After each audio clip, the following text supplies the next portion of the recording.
Hey, what's up, guys? Welcome to another episode of The Aspiring Entrepreneur. I'm your host, Hamza Chowdhury. It is Sunday, March 14th. It's my brother's birthday. Happy birthday, Omar. Hope you're having a wonderful day. Steph Curry's birthday. Wonderful win against the Jazz today for the Warriors. So it's been a good day for us. Guys, we've had a solid bounce in the market. I hope you guys had a wonderful trading week. We were up for the week. We definitely rebounded from all the lows and all the volatility, which we knew was sort of a market correction. And I mentioned to you guys that I got stuck. I kind of got back holding a couple positions, and I wasn't worried. Essentially just sat there and sort of watched the market correct itself. And I mentioned to you guys, hopefully a lot of you guys were able to either add and dip buy, and hopefully didn't fall into the panic sell position that a lot of people get in when they freak out and they see that their positions are going down. One thing I do want to talk about before we sort of jump into today's sort of weekly recap, Friday's recap, and then talking about going into this week, is I just want to talk about the value of working out and having a clear mind when trading. One of the things that I've personally worked on, I've had my first dose of the vaccine. I don't have my second dose, but we're starting to see a reopening here in California, specifically the Bay Area. And, one of the things that we never talk about enough is just being able to sleep enough and have a clear mind going to trading, and how that can affect how well you traded. And just generally speaking, I've been getting back into working out. I actually started a detox in January, and now I'm sort of on a keto diet, and I've dropped about 13-14 pounds in about 7 weeks. And, just my mind feels a lot clearer when I trade. Now on Friday, I made some poor decisions. I had a solid green day, and I gave it back, a lot of it back, trying to go against the trend. And so I will briefly talk about that. But, more or less, it's just been kind of nice trading every day, having a clear mind.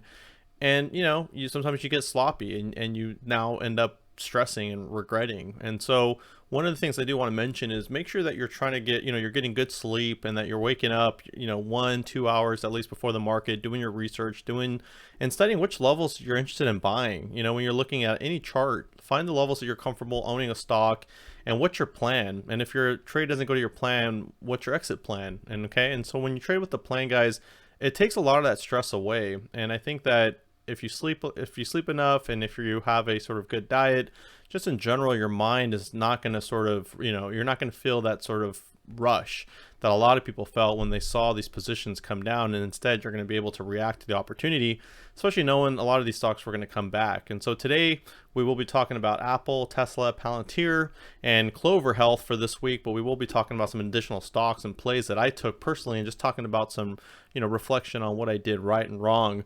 And so for Apple, for the Friday recap, I actually ended up buying Apple right here at the dip buy. And you can see that it was very choppy. And so if you're trading within the first hour and a half here, you can see you're sort of getting chopped in the 119 to 120. And what I was doing, so my first level I actually bought Apple was at 119.60, and I didn't sell, and then it came back. And I wanted to really get this right here, this break of 120. So we have this dab play. We know that 120 has been great for us. So you can see it was resistance, and then we failed, and then we just broke through it midday. And then we held essentially over 121. And so for Apple, just a good dip play. I thought it was just a sweet deal. I mean, anything, that you're getting above the support here around 117, 118 is a steal. So anything in 119 to me was a solid buy, especially knowing that we tested. So for tomorrow, which will be Monday the 15th, I expect that we'll probably see 123.25, and then we'll probably fail. And depending on how the market opens, if the S&P gaps up, we can definitely break it. But if we see that the market looks weak, then we could potentially come back to the 120. So tomorrow for sure between 123 and 120. And like I said, I can definitely see a retest of this resistance before we get any higher. With that said, guys, and the interesting thing about Apple too is they, we mentioned this a few weeks ago, they still haven't found anybody to make their cars. And so they had this wonderful idea, which was back here when they came out with it was right up here when they had this massive momentum going into earnings, was when they announced the car. And then they just never found, I think it might have been back here actually, in end of December. And they just never found anyone to make it. Okay. And so it was just interesting that nobody wants to pair up with Apple, and maybe the terms aren't necessarily good terms, and the car dealerships don't feel comfortable teaming up with Apple. But you can imagine, guys, Apple has, billions of people that love their products. So why not just capitalize and know that even if 1% of those people get their car, you're making a ton of cash. So anyways, Tesla, we've identified this level, guys, 695. I mean, it's been a super solid resistant line for Tesla. And so you can see we have these breakouts and then we break down, and you can see we've just been consolidating very well, guys. I mean, what we're not seeing these massive gap downs that we had going into, essentially Monday last week. And now we're starting to hold the trend, okay? And the trend is upwards now, okay? And so we're consolidating the 695. And so same play, looking for that 775. We've been waiting for this since a couple weeks ago. And so waiting for that 50-day. And if we get bullish momentum, guys, get right back up here. And this is where I'm interested in selling Tesla, is once we start getting, more bullish momentum and trading on the upper channel and getting back up here into the high 800s, okay? And so that's what I'm looking for. You can get the dip buys in the high 6s and the low 7s and just ride this thing up above the 50, okay, at 775. And that's what I expect this week. It looks pretty good. We're clearly uptrending. We have a trend reversal. We got confirmation really this day where I mentioned to you guys, look for that engulfing candle. And so you can see this candle totally engulfs, and now we've held this level here, okay, of 660, and then we've resisted at 695. So I think it's solid, guys. And RSI clearly is coming up, and we finally have that positive momentum because the MACD line crossed the signal line. And so now you can see, after having a ton of negative momentum, we can start seeing some positive momentum to get us back over this hump, okay?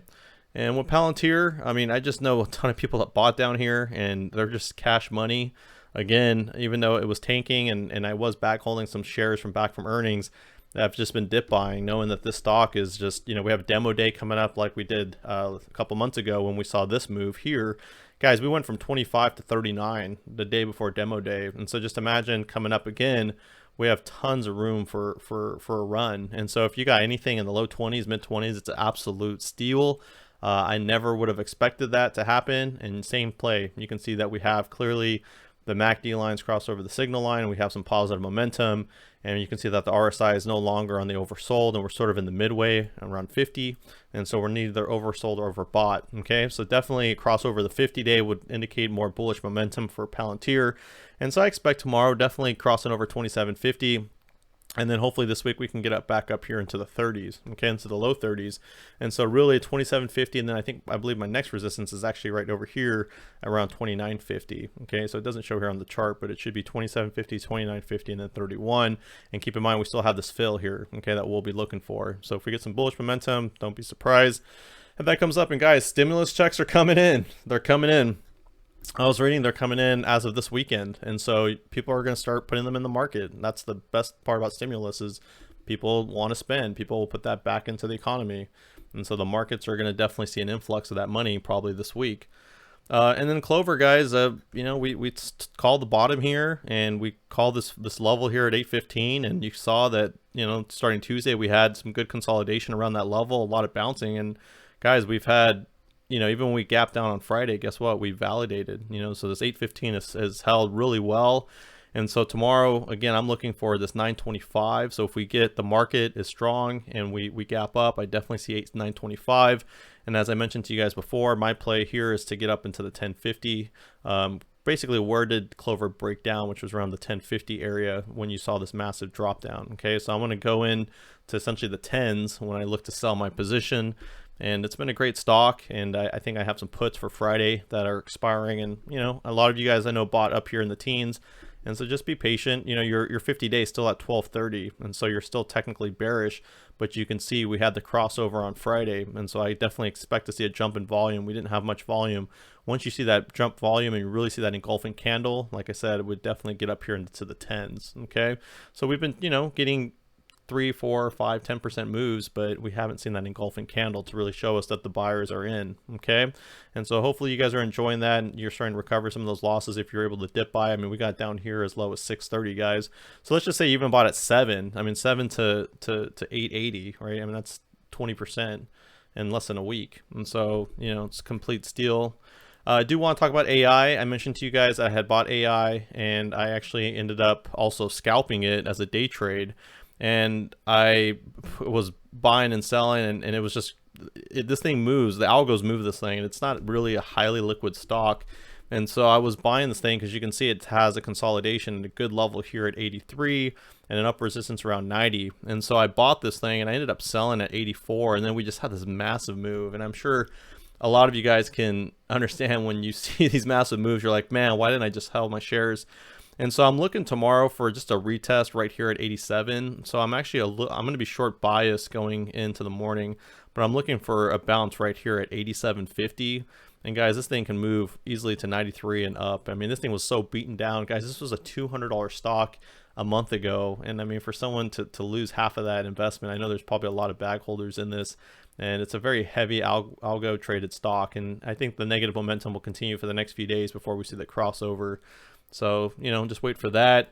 And then DDD, I just wanted to talk about some bonus stock, guys, just for fun for you guys. You can see, you know, below the 50, just like a lot of these stocks, and now we're going to bounce off the 50 on the resistance. And I just thought it was interesting because the stock, you know, went up all the way over here. I think it was like $55 right here. So it went up to $55, guys. This is Triple D 3D Systems, which, by the way, ARK had bought some shares.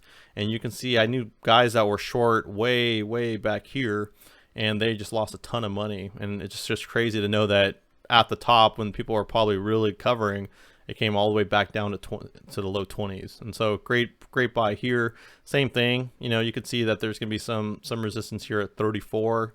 And so anyone who's buying this dip buy, it's just a great steal, right? So the idea is to retest the highs, ultimately longer term, but in the short term, you know, anything in the high 20s is a steal for the stock, and especially for what they're doing, and you're still trading below the 50, okay? So at least get the test to 50 if you want to buy now and sell it there, like you got here on almost on Friday. Looks like it didn't quite bounce off the 50. Okay, and then space, one of my buddies was asking me what stock to buy, and I just told him that this stock was an absolute steal. Kathy Wood, same thing. ARK is invested in this. They have an ETF that they're going to get started for space and other you know, space related stocks. And you know, this is just a steal. I mean, this is a $24 stock that was just trading, I think it was like 60, right? Yeah, right up here, $60. It's the same stuff, guys. As last video was more about, you know, having cash, dip buying, and so with that cash, this is the time to accumulate and for the next run up, right? So all of these stocks that got beat up, it's like, okay, the sellers are out, now we got the dip buyers in, and then we also have the long-term traders, right, using the stimulus money, whatever cash funds that you have, either from positions you sold for profit or you've been waiting for you know, the reversal. And so again, same thing here, bounce right perfectly off the anchored VWAP here at 27, and then you can see the constant bounce. And then again, if you want to do short term, you can always trade it right here to the 20-day at 39, 40 bucks easily. Okay, so you can always do that play as well, guys. But just, you know, look at the trend, it's clearly reversed. And so the same good thing, and you can also see that we'll probably get some positive momentum this week. So with that said, guys, please definitely post a comment. If you did enjoy this video, do hit the like button. I do appreciate every like and support that you guys provided us for the channel. As always, we're a 100% free channel. We're just here to support and help each other out. And I appreciate you guys, and I hope you had a wonderful weekend. And if you have any questions, again, please post them below. I will respond to all the comments on this channel. And as always, guys, I hope you have a wonderful trading week, and I'll talk to you guys later. Take care. Bye-bye.